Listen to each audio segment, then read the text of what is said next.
नमस्कार दोस्तों, स्वागत करता हूं वेब समाचार में। दोस्तों, आज हमारे साथ मौजूद है सिवान की राजनीति को बेहद ही करीब से जानने वाले महागठबंधन के उम्मीदवार अमरनाथ यादव जी। सर, सबसे पहले मैं अपने चैनल पर आपका स्वागत करता हूं फिर से। सबसे पहले कि रउआ चैनल के माध्यम से गठबंधन के पूरा बिहार के जनता के, सिवान के पूरा जनता, धुरौंधा विधानसभा के किसान, मजदूर, गरीब, महिला, वोटर, गठबंधन के तरफ से हम सब लोग के हाथ जोड़ के प्रणाम करतनी, लाल सलाम करतनी आ गठबंधन के पक्ष में वोट डाले खातिर अपील करतनी। पहले सवाल की रहता हूं कि इस बार क्या आप आरजेडी का कैडर वोट कैसे हासिल कर पाएंगे, क्योंकि देखा जाता है कि जाप से इंजीनियर शैलेंद्र यादव इस बार प्रबल दावेदार टिकट के उम्मीदवार हैं और देखा जाता है कि वो यहाँ के स्थानीय हैं। देखिए, हमनी के तो बिहार के धरती इतना बढ़िया, इतना सुलझल धरती हो कि ओमे गांव जवार ना देखल जाला। जॉर्ज फर्नांडिस दूसरा प्रदेश के हवन और बिहार के जनता लगातार वहाँ के जिता के भेजत रहे।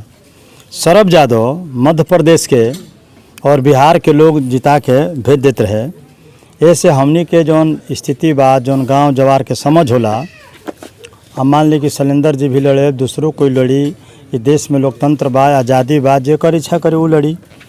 हमनी के जौन गठबंधन बा बिहार में, आरजेडी के साथे, कांग्रेस के साथे, माले के साथे, सीपीआई के साथे, सीपीएम के साथे, ये गठबंधन के धर्म, गठबंधन के आदेश तमाम पॉलिटिकल पार्टी के लोग जितना एक जगह बा ओकरा के वो लागू करी, ओकरा पक्ष में रही।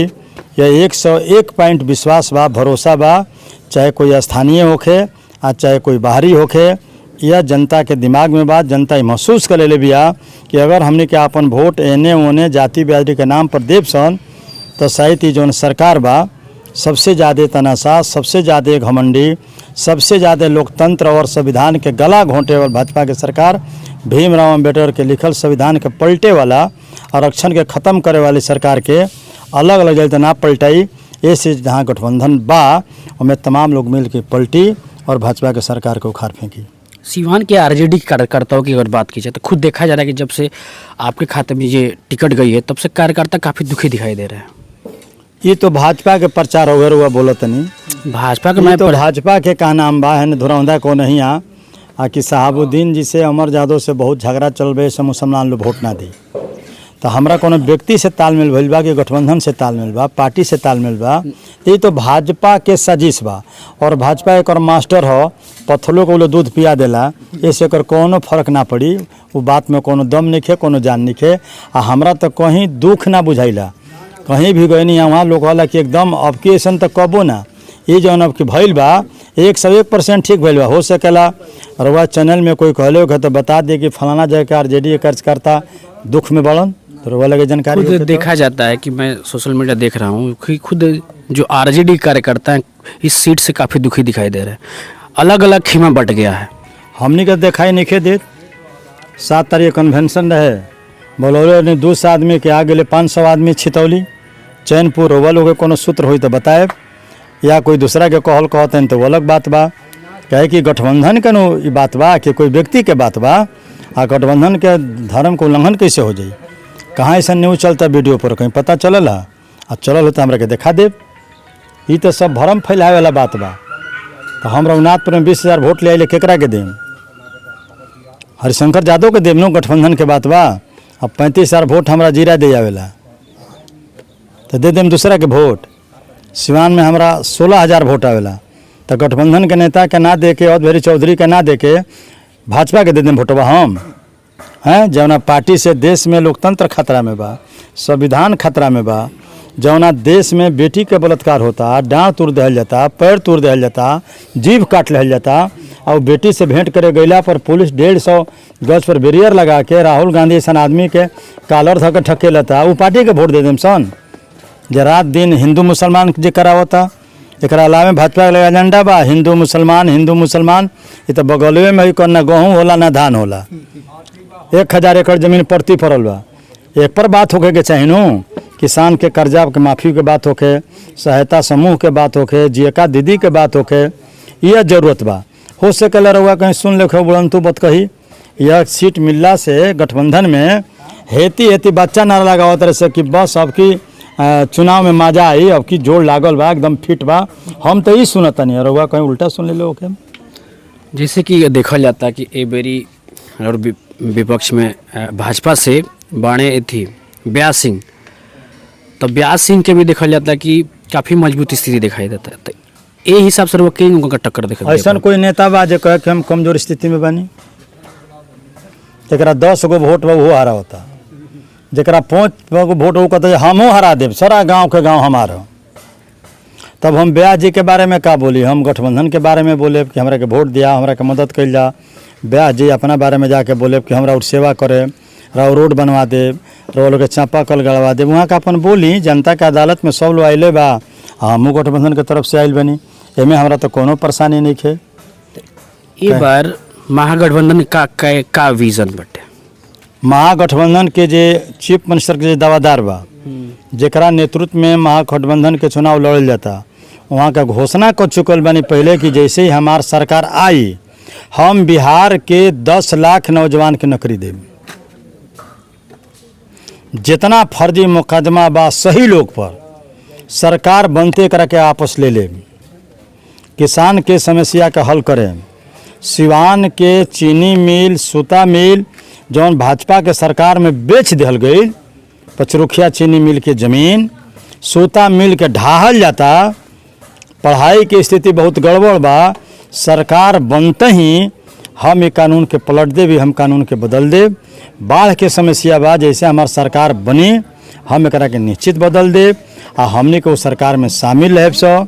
अपना मुख्यमंत्री से कह के, तेजस्वी यादव से कह के, मिनिस्टर से कह के इस सारा समस्या को हमने हल करवाए सो। भाजपा के जौन गलत कानून बनवा रखा हमने के आपस करवा देव सो और जनता के हित में, गरीब के हित में, किसान के हित में, मजदूर के हित में रोटी मिले, रोजगार मिले, पक्का मकान मिले, यह काम हमने के अपना मुख्यमंत्री तेजस्वी यादव से कह के करवाए सो। हर बार देखा जाला कि कोनो पार्टियों को 15 साल आरजेडी रहल, 15 साल नीतीशो कुमार रहल, अभी तक ये बाढ़ के जो समस्या बा एक स्थायी निदान कहाँ ना निकल? ओमे तो बिहार सरकार के कोनो बहुत ज़्यादा दोष नहीं है। ये आज से समस्या नहीं है, नेपाल से ही पानी आवेला और नेपाल के पानी पूरा हमने को 19 जिला बिहार में दहवा देला।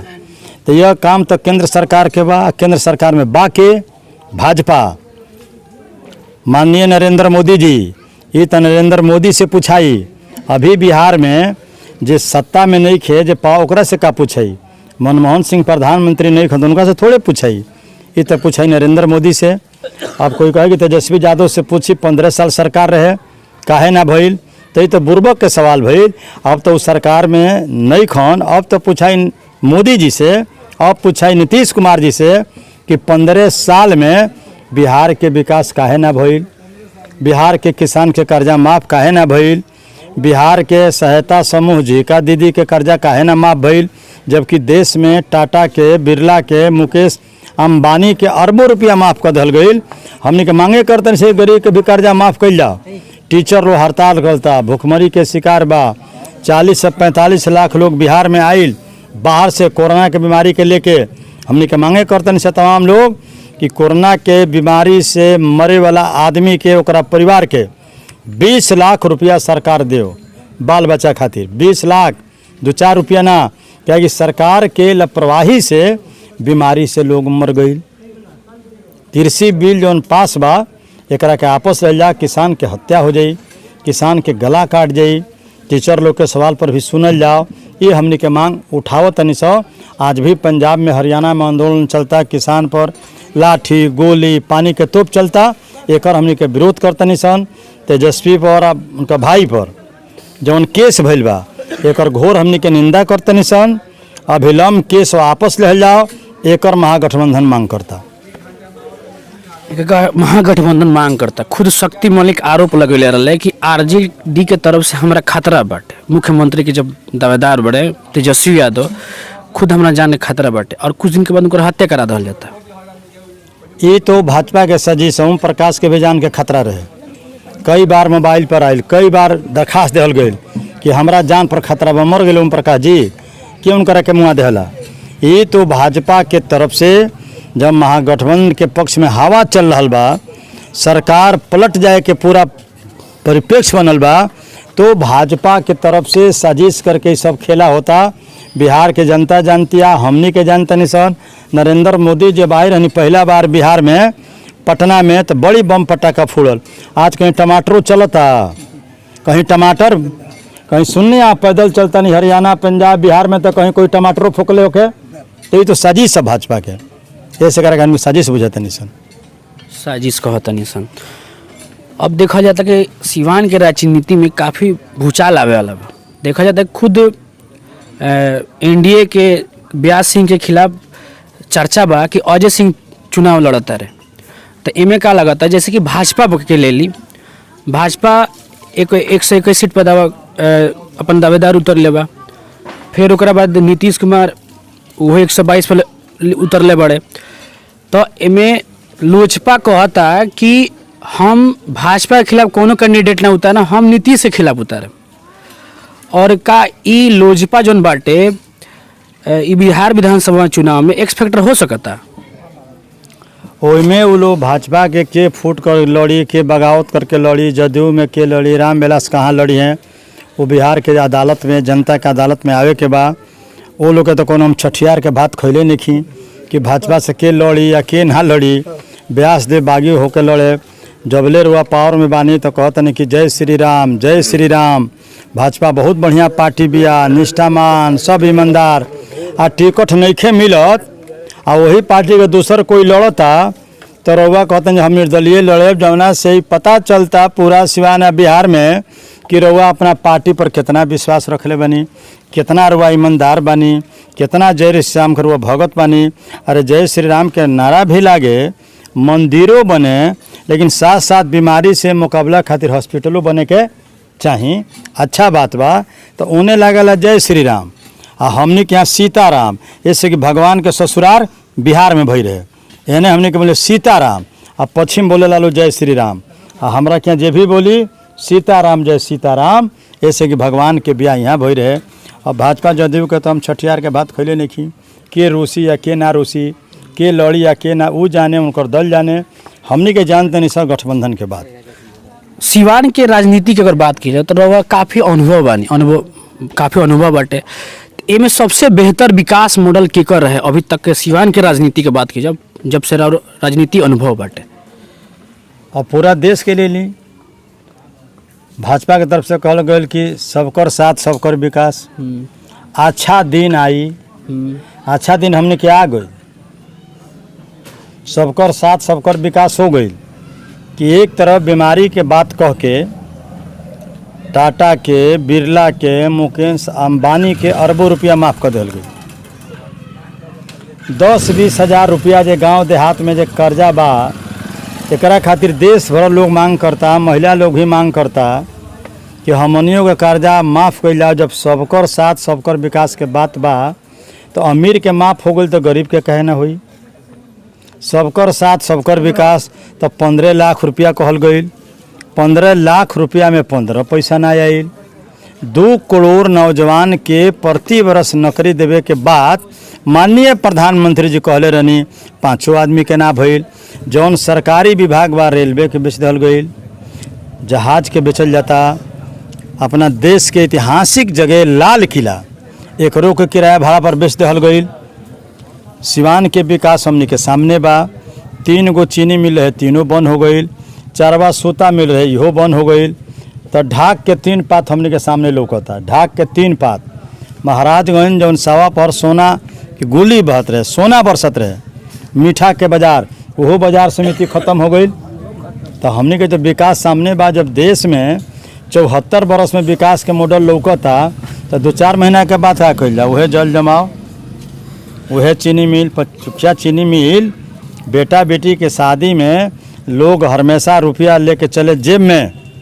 पूरा सिवान के लोग ये बात उठावल कि केवल चीनी मिल पर रुखिया चला दिल जाओ। कुछ हमनी के ना चाहिए, चले तो चीनी मिल चलल का।